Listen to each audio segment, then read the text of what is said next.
এই যে আমরা বাচ্চাদের উপর নিজেদের স্বপ্নগুলো নিজেদের পছন্দগুলো চাপিয়ে দেই, এতে করে ক্ষতিটা কার হয়? বাচ্চাটার হয়। সারা জীবন আপনাকে প্রশ্নবিদ্ধ করে যাবে, বাবা আমাকে ওটা হতে দেয়নি, বাবা আমাকে সেটা হতে দেয়নি, বাবা শুধু আমাকে লেখাপড়া করিয়েছে। আপনি লেখাপড়া করিয়ে তাকে শিক্ষিত করতে পারবেন, কিন্তু তার মনের খোরাক, মনের চাহিদাটা পূরণ করতে পারবেন না। বাবা, আজকে কিন্তু আমি তোমাকে নতুন ক্লাবে নিয়ে যাচ্ছি ক্রিকেটের।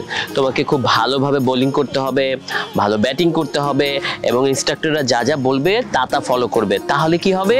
তুমি বড় একজন ক্রিকেটার হতে পারবে, তাই না বাবা? জি বাবা, আমি তো ক্রিকেট খেলতে খুব ভালোবাসি। আমি তো বড় একজন ক্রিকেটার হব। দ্যাটস লাইক মাই বয়। চলো, দেরি হয়ে যাচ্ছে, সামনে গাড়ি আছে, আমরা তাড়াতাড়ি। Excuse me. জি বলুন। আচ্ছা, আপনি কি আপনার ছেলেকে ক্রিকেটার বানাতে চাচ্ছেন? হ্যাঁ হ্যাঁ, আমার ছেলেকে আমি ক্রিকেটার বানাতে চাই। ও ক্রিকেট ভালো খেলে, প্র্যাকটিস করছে, আর ওরও ইচ্ছে ও ক্রিকেটার হবে। তাই ওকে এখন আমি প্র্যাকটিসের জন্য একটা নতুন ক্লাবে নিয়ে যাচ্ছি।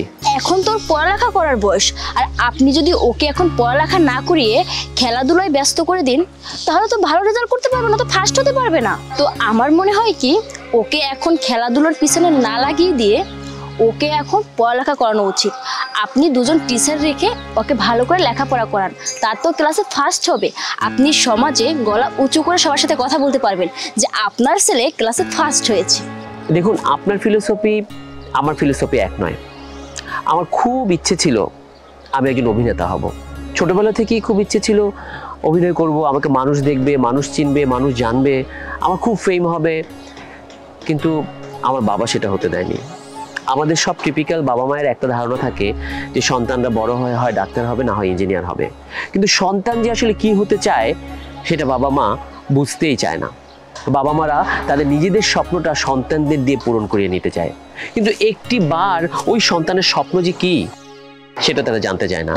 লেখাপড়ার কথা যদি বলি, এই যে যেমন আমি বাবা মায়ের ইচ্ছায় অনার্স করেছি, মাস্টার্স করেছি, তারপরে জব করছি। জব করে সকাল থেকে সন্ধ্যা পর্যন্ত জব করি, তারপরে বাসায় চলে আসি, হোমলি পার্সন। বাট আমার কাছে ইচ্ছে ছিল আমি শুটিং করব, আমি অভিনয় করব, আমাকে 10 জন চিনবে। আমার কোনো ইচ্ছেই পূরণ হয়নি। জব করছি, কিছু বেতন পাচ্ছি, এটা ঠিক, কিন্তু মনের যে ইচ্ছে বা চাহিদা সেটা কিন্তু পূরণ হয়নি। তেমনি আমি আমার বাচ্চাকে ছোট থেকেই জিজ্ঞেস করছি তুমি কি হবা। ও ক্রিকেট খেলা দেখতে খুব পছন্দ করে, ক্রিকেট খেলতে ভালোবাসে, ওর স্বপ্ন ও বড় ক্রিকেটার হবে।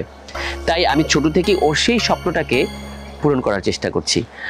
আচ্ছা, এই যে আমরা বাচ্চাদের উপর নিজেদের স্বপ্নগুলো নিজেদের পছন্দগুলো চাপিয়ে দেই, এতে করে ক্ষতিটা কার হয়? বাচ্চাটার হয়।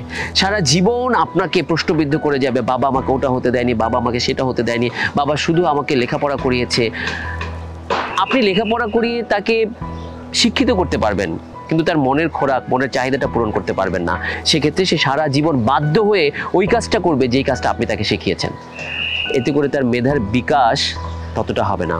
একটা বাচ্চার বা একটা শিশুর মেধার বিকাশের জন্য তাকে খেলতে দেওয়া উচিত, তার মনের ইচ্ছাগুলো পূরণ করতে দেওয়া উচিত, এবং তাকে তার মতো করে বাঁচতে দেওয়া উচিত, যদি সে অন্যায় বা অসৎ পথ অবলম্বন না করে। যদি সে দেখেন অন্যায় করছে বা অসৎ উপায় অবলম্বন করছে, তখন আপনি তাকে বারণ করুন। কিন্তু যতক্ষণ সে ন্যায় পথে, সঠিক পথে থাকে, ততক্ষণ পর্যন্ত তাকে আপনি হেল্প করুন, তার পাশে দাঁড়ান, তার স্বপ্ন পূরণে সাহায্য করুন। আপনাকে দেখে তো মনে হচ্ছে আপনি কোনো একটা ভালো ঘরের মেয়ে, গৃহিণী হবেন হয়তো, বা হাউস ওয়াইফ বা কিছু। এই যেমন ধরুন, আপনি যদি হাউস ওয়াইফ হয়ে থাকেন, আপনি বাইরে ঘুরতে পারছেন, বান্ধবীদের সাথে আড্ডা দিতে পারছেন, বেড়াতে পারছেন। আপনার ফ্যামিলি যদি আপনাকে বলে আপনি হাউস ওয়াইফ, গৃহিণী, আপনার কাজ গৃহে, আপনি বাইরে যেতে পারবেন না, আপনি বাইরে কোথাও যেতে পারবেন না, বাইরে বেড়াতে পারবেন না, আপনি শুধু ঘরে রান্না করবেন, ঘরেই থাকবেন, তাহলে আপনার কেমন হবে? আপনার ব্যক্তি স্বাধীনতায় হস্তক্ষেপ হবে না? স্বাধীনতাটা যে শুধু বড় হলেই অর্জন করা যায় তা কিন্তু নয়। একটা শিশুকে স্বাধীনভাবে বেঁচে থাকতে শিখতে হবে, যদি সে অবৈধ কাজ এবং অসৎ উপায়, অন্যায় কাজ না করে। সেক্ষেত্রে তো আমরা বাবা মা আছি তাকে গাইড করার জন্য। আমার মনে হয় কিছুটা হলে আপনাকে আমি বোঝাতে পেরেছি। ভাইয়া, আপনি তো খুব সুন্দরভাবে মানুষকে বোঝাতে পারেন। যেমন আগে কিন্তু আমি এই ব্যাপারটা কখনই বোঝার চেষ্টা করিনি, বা কখনই আমি এইভাবে ভাবিনি যে আসলেই তো বাচ্চারা যেটা করতে চায় তাদেরকে ওটা করতে দেওয়া উচিত, তাদেরকে ওটাতে উৎসাহ করা উচিত। আসলে আপনি আমাকে খুব সুন্দরভাবে বুঝিয়েছেন। আমি এখন খুব ভালোভাবে বুঝতে পেরেছি যে মানুষ যেটা করতে চায়, সে যেটাতে আগ্রহী, তাকে ওই জিনিসটা করতে দেওয়া উচিত। তার কারণে সে ওই জিনিসটা দিয়ে ভালো কিছু করতে পারবে। অসংখ্য ধন্যবাদ ভাইয়া আপনাকে। আপনার সন্তান আছে? হ্যাঁ ভাইয়া, আমার একটা মেয়ে আছে। ও কি করতে পছন্দ করে?